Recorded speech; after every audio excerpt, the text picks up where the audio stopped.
Welcome everyone to today's interview with the Telesummit. It's about how you live, taking the fear out of conversations about advanced care planning, serious illness, and end-of-life care. And today we are so lucky to have, I want to make sure I pronounce this correctly, Barbara Bates Sedoric. Yes. Who's president and founder of Lasting Matters. So welcome, Barbara. Thank you very much. Thanks for having me. This is a real honor. I'm so excited to have you, and you've developed a beautiful product. The purpose behind it and the look of it, I just love the look of it. But before we get into Lasting Matters and talking about your work, I want to read a quick little bio so people will know all about you. Right, thanks. So Barbara Bates Sedoric is president and founder of Lasting Matters and author of the Lasting Matters Organizer, a comprehensive guide to documenting life's most important personal information. The Lasting Matters Organizer was named a must-read book for 2014 by NHPR. Barbara's story was featured on mariastriver.com, where she writes inspirational stories for architects of change. Barbara gained her comprehensive understanding of the importance of end-of-life directives during her estates and trusts career, helping grieving family members. She comes from 3 generations of financial advisors, a Phi Beta Kappa graduate of Connecticut College. Barbara lives with her family in Rye, New Hampshire. So, wow, you've done a lot. So what I'd love to do is, I've got a few questions I want to be sure we cover, and these 30 minutes usually fly by because, you know, we're all very passionate about these topics. So I'm going to try to keep my eye on the timer here. But the first question is, just tell us about Lasting Matters and how it got started. So Lasting Matters was born out of actually a personal experience that I had. I should back up and say that I was an estates and trust paralegal in a large law firm in Boston years ago. And often I was the one that was sent to a widow's house after the death of a spouse and looking for the court inventory. What did the decedent own? Where were things located?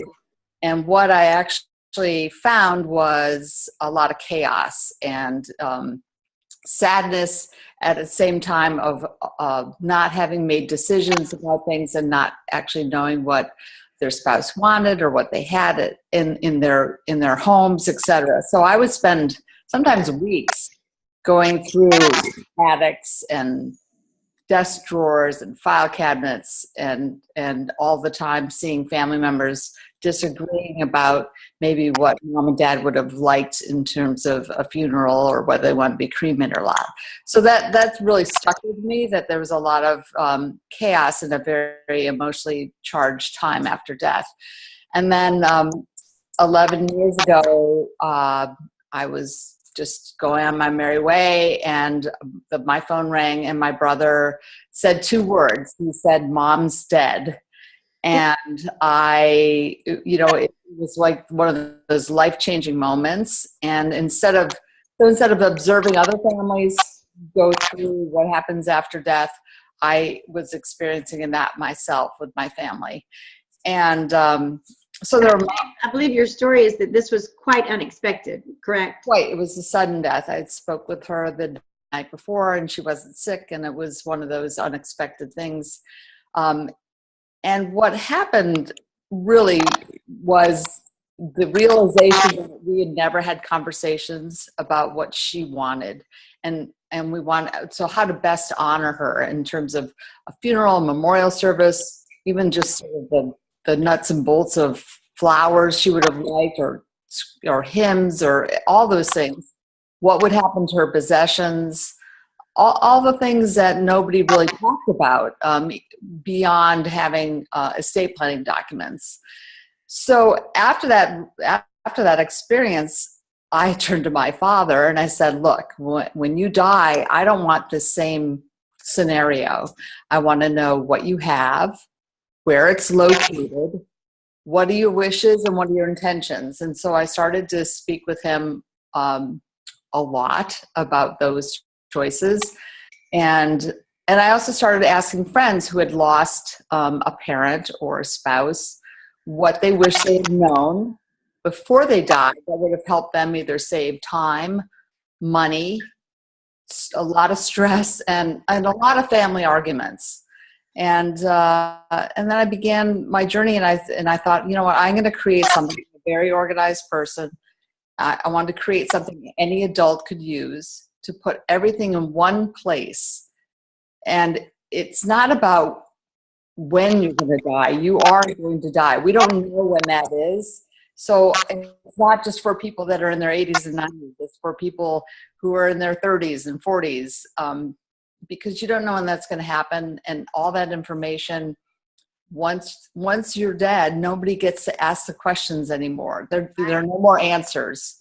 So I created this organizer in the hopes that it would help other, just anybody really navigate what happens and all that information, all the details about your life. Nobody else knows. It's whatever's in your head is something that you need to really put down in writing so that your family knows what you want and where things are located.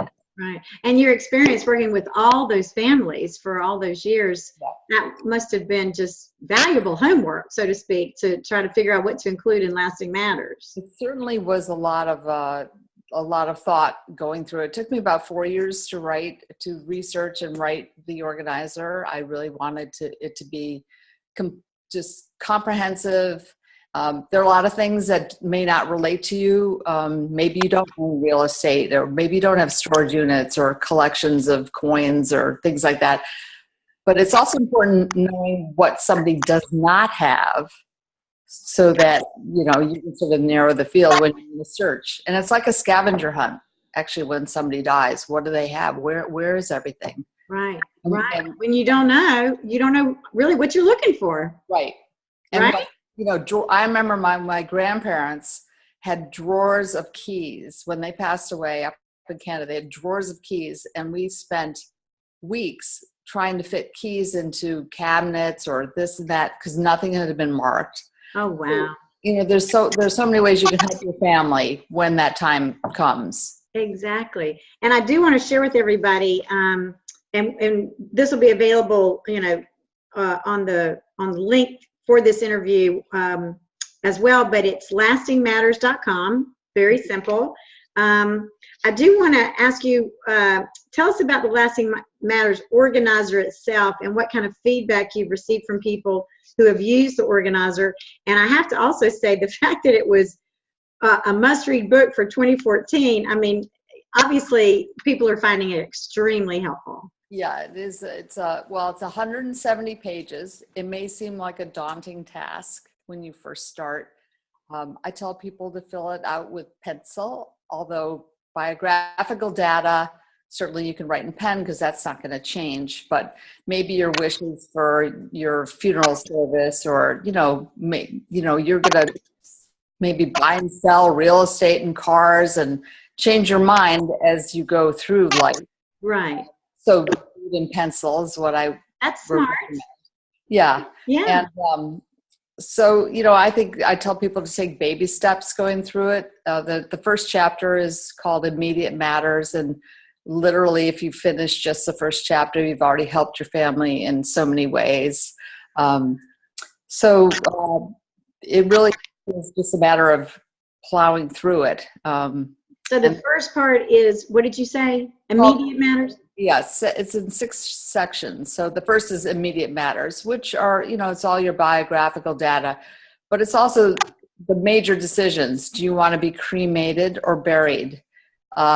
If you choose to be cremated and nobody knows, and you're buried. I mean, I've heard hundreds of stories of things that have gone wrong where people are cleaning out desks after dad died. They find out dad actually wanted to be cremated with his ashes in certain places, but they've already buried dad. And then the family's left going, oh, we didn't do what we wanted. So it's a matter of letting your family really know what you want. And I've heard examples of the reverse of that. Right. Where they cremated the body and then later found out they wanted to be buried. Right. And buried somewhere nobody ever thought about. Right. Those are all the decisions. If you can make them and write them down, you can always change it, certainly. but it will be helpful in the end to And do. then what about the other 5 sections? So, well, let me tell you a couple examples, because Okay. you did ask about the feedback. And so I have heard from several people, because the book was published in 2014. So I had heard from a couple of families. One in particular was a nurse who had been diagnosed with pancreatic cancer. And she did live for a year, but she went through the process of filling out the Lasting Matters organizer. She planned her entire funeral, and the family called me up and said, this was such a gift to us, because we knew what music she wanted, even what food she wanted, because, I tell people funerals are a lot like weddings. There's sort of a lot of the same components. Right. All the details, flowers, food, reception. And so it became very personal and very special, because it was something that she had created. And so they just thanked me for having that knowledge. And I have I got another call from a widow who said the best thing about the Lasting Matters organizer is her husband, who had cancer, was able to write that he did not want a funeral service. And he wanted to have a cocktail party, have a celebration instead. And so she had some difficulty with her mother-in-law, who wanted a big Catholic funeral. And she was able to show her mother-in-law, in his handwriting that this is not what his wishes were. And it completely diffused what could have escalated into a major family debate or problem. Yeah. So, Wonderful. So those are the types of things. It's just having the knowledge of that information. It's so helpful. And I know on your website, it is a beautiful gift that you're giving your family. Because then it's just, like you said, it's peace of mind. They don't have to wonder. They're not wringing their hands. They're not fighting. Right. As that wife and mother-in-law could have been in a real tangle. And there's also a lot of family discourse over possessions after somebody passes away. Who's going to get dad's watch? What's happening to mom's wedding rings? What about that antique car in the garage in the 4 siblings? And if there's no direction or no instruction, there's a lot of problems that crop up over possessions after somebody passes away. Oh, I'm sure. Excuse me. So again, getting back to the 6 sections. So the first is the crucial decisions, and then tell us a little bit about the other 5 sections. So there's if I can recall correctly, there's real estate matters, financial matters. There's end of life matters, which is sort of reflecting upon what you envision for your end of life and what matters most to you. Let's see. Personal matters and private matters. Okay. And actually the personal and private are very interesting when people really think about it. For example, if you're somebody who keeps diaries, right. I had heard a family who had found mom's diaries, and mom had been very explicit about who she really preferred in her children, and it created a huge discourse in this family because they were reading diaries after she had passed away. So I've had people say to me, I have diaries, but I'm going to go home and get rid of them. Because I don't want to leave that information behind. Right. There's also people that, you find out things like maybe dad, had a relationship with somebody else.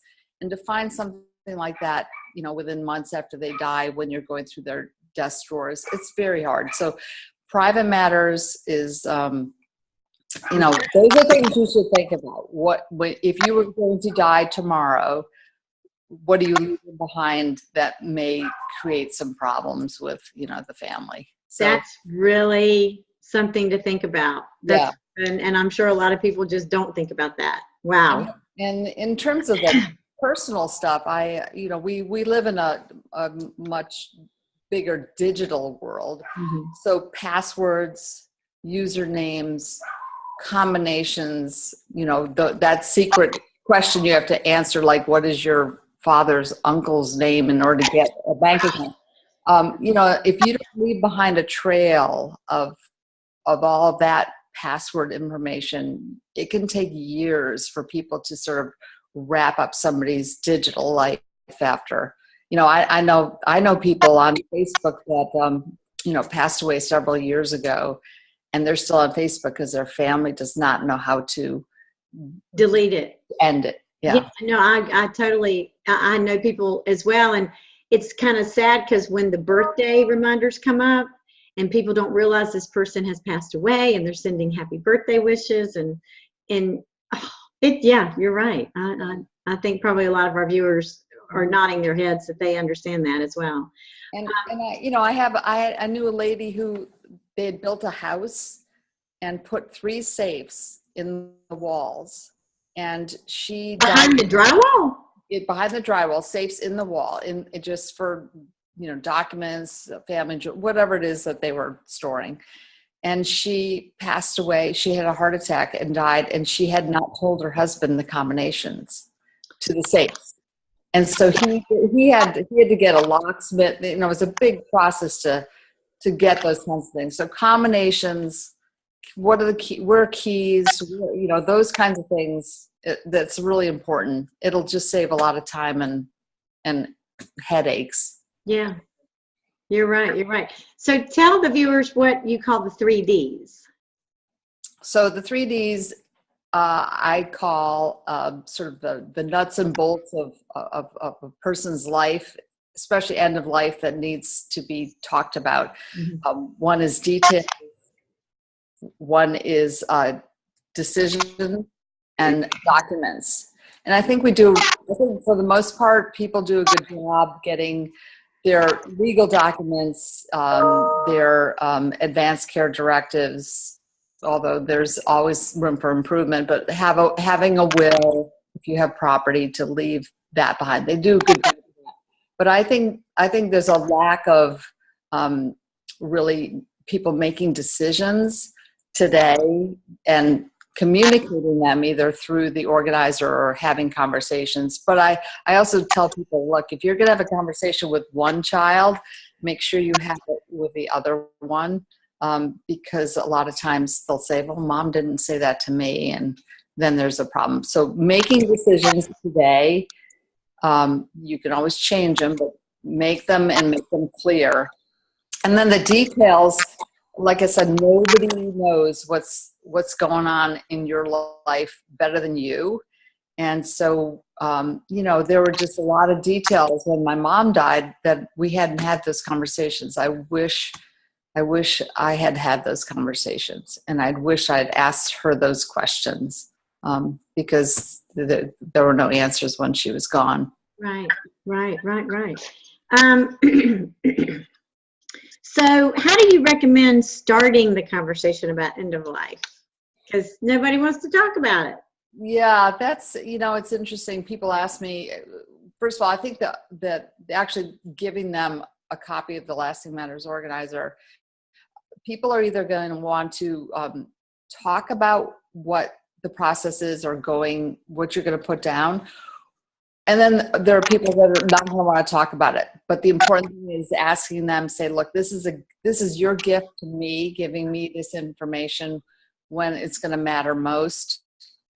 And just quietly go fill it out and just tell me where it is, and that'll be that. But I think there's always opportunities for conversations. I don't know about you, but one of my jobs as a paralegal was to read the obituaries. Right.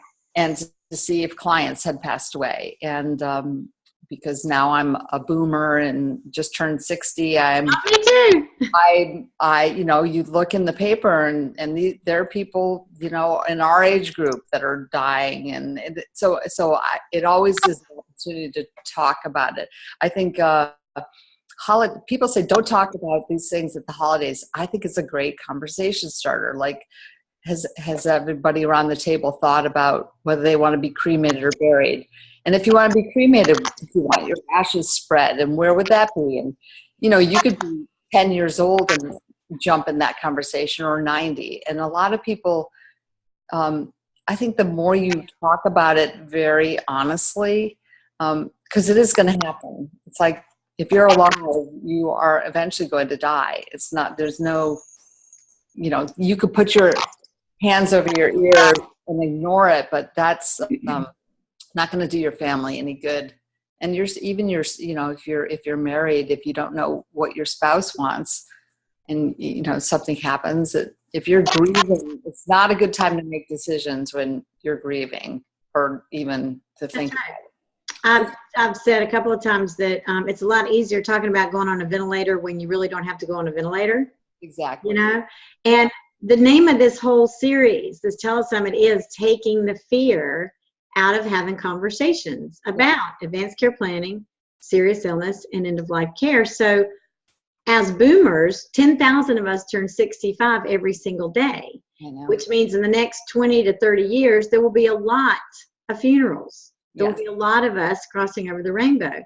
And we have to raise everybody's comfort level. And I don't mean just family members, I mean medical professionals as well. We've got to raise everyone's comfort level about having these conversations. And when you're not really struggling with a serious illness or end-of-life situation, they can be fun. They can be fun conversations. The way I suggest people start is just describe your perfect last day on the planet. Yeah. So that's kind of a pie in the sky conversation. And you could describe your perfect last day.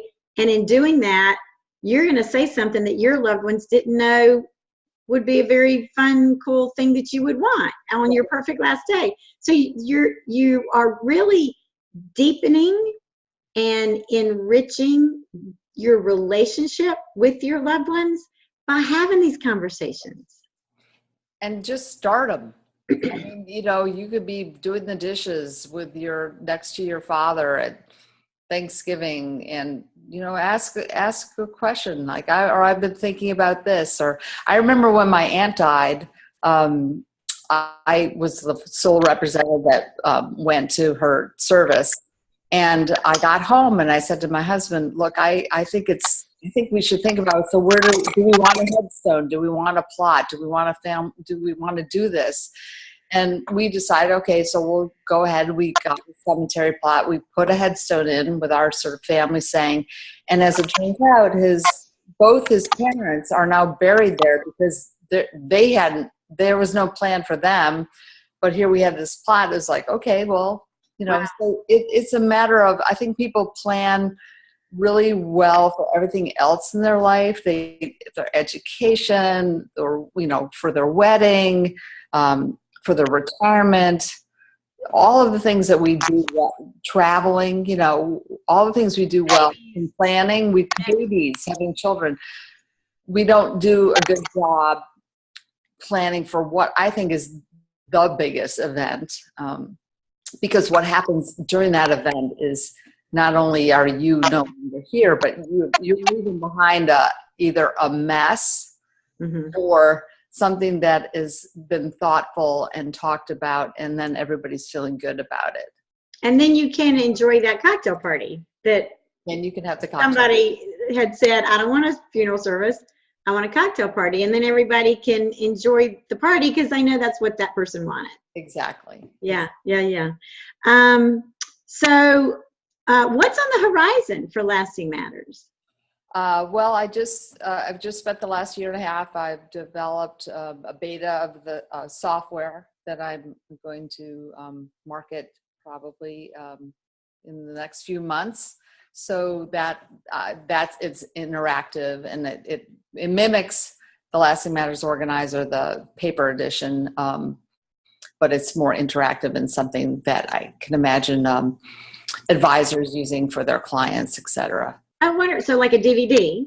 Well, no, it would be like part of it's a software that's would be embedded in sort of a program that if you had financial planning or estate planning. I understand. Sorry, I was thinking about just a DVD with you instructing people about all the things. So this is actually something that you would load on the computer and help you complete the document. You would complete it, and you can you can share it with other people, parts of it or not. It's interactive that way. So that's what I've been working on, and literally just still getting the message out. I get calls every day, and people saying, you know, how do you recommend I do this? And I always tell people that it's really important to say, do it for me. Like, I don't know how many children or adults or, you know, parents won't do that for their children. If you ask your parents, look, this is a gift for me. Could you please, you know, complete this, or let's talk about it. Let's get some plans in place. Most people will do that for their families. Yes. They just need the tool, they need direction. They need some help getting organized. And just to the point of, will they do it, or will they talk about it or not talk about it? We had a woman, elderly woman, and her daughter was standing behind her. And we were trying to, encourage her to get her advanced care planning documents done. And she said, "Oh, I don't need to do that. My daughter knows what to do." And the daughter standing behind her, her face was like, "I don't know what you want. We haven't talked about it." And I've had other people tell me that they try to get their mother, their grandmother to talk about it. The younger one is trying to get the older one to talk about it, and they won't do it. Right. I don't want to talk about it. I'm not going to talk about it. And so to your point, you know, what do you do in those situations? Well, you're doing this for me. Right. You know, you're easing some anxiety and burden on me by talking about it. This is a gift you're giving to me, because it's surprising how many older people don't want to talk about it. It's kind of understanding when younger people don't, but it's really surprising when how many older people they don't want to have that conversation.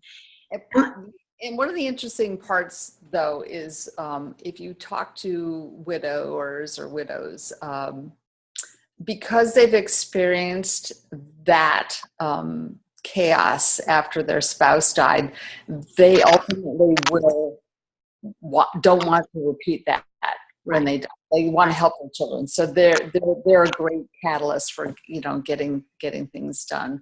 A lot of people stick their head in the sand, but when something happens, they recognize that there are things out there like the organizer to help them put all their things together. That's right.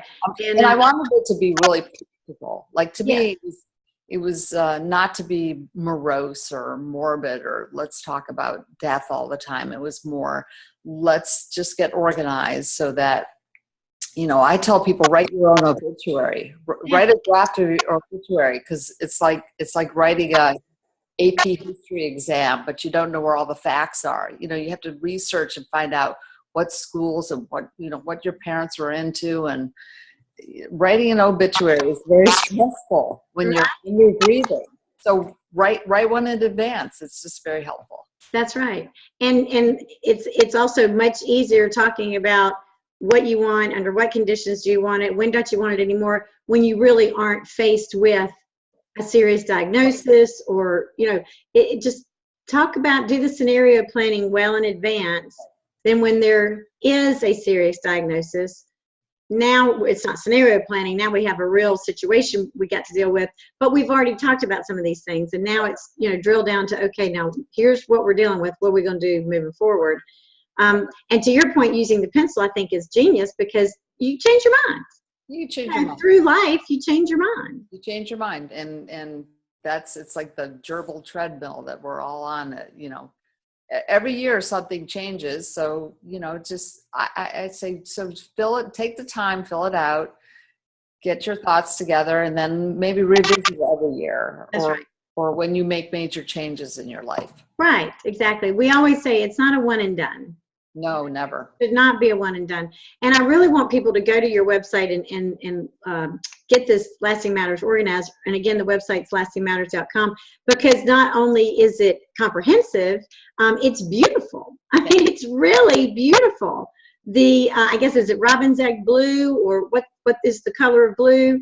Yes, it's sort of a teal. Yeah. It's warm colors. And brown. It just looks so thank you. comforting. It's just really a beautiful piece. It truly is. Thank you. So as we're kind of wrapping things up, are there any lasting, speaking of lasting matters, are there any lasting comments or suggestions or points of wisdom you want to leave the viewers with before we kind of wrap things up? Well, quite honestly, I think there's no time like the present. I don't know about you, but I think maybe it's because of my age, I hear daily of diagnosis or sudden deaths, or because we're the sandwich generation, we've got parents, older parents, and we also have our friends and our spouses who are passing away, and so to me, there's no time like the present. Just take the time and do it. Your family will forever be grateful that you have left this gift behind of knowing what it is that you want and where everything's located. Exactly. There's nothing better. And one of the experts in the series is Nathan Kottkamp, who is kind of the founder, if you will, of the National Healthcare Decisions Day, which is April 16, the day after Tax Day. And I saw that your Lasting Matters link is on their website. Yes, as a resource. Yeah.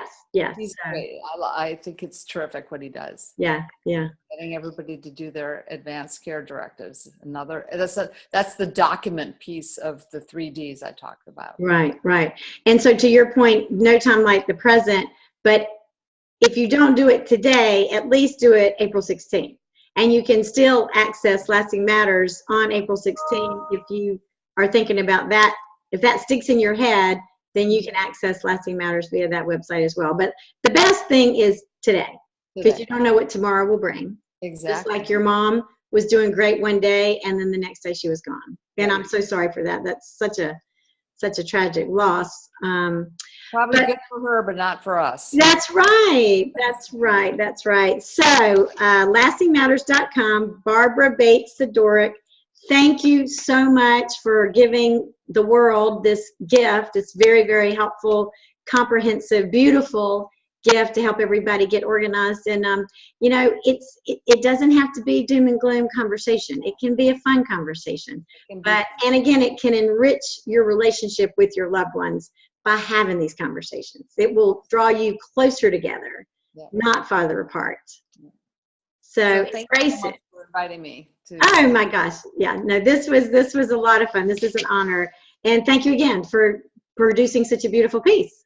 Thank you. All right. Great day. All right, you do the same. All right.